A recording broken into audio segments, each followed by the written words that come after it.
جمال عبد الحميد على قناة نادي الزمالك قال تصريح مهم جدا، لازم ناخده في عين الاعتبار. يعني بيقول لك ان اوساريو كولومبي مدرب نادي الزمالك اقوى مدرب جه مصر في اخر 10 سنين.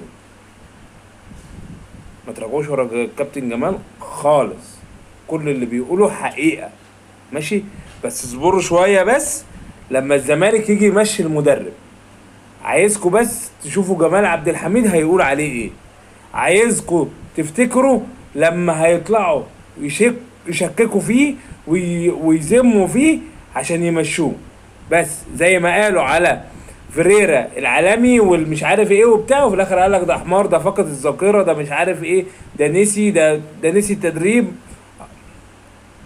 هم دول مسؤولين نادي الزمالك، وهو ده تفكيرهم. فما تراجعوش وراه.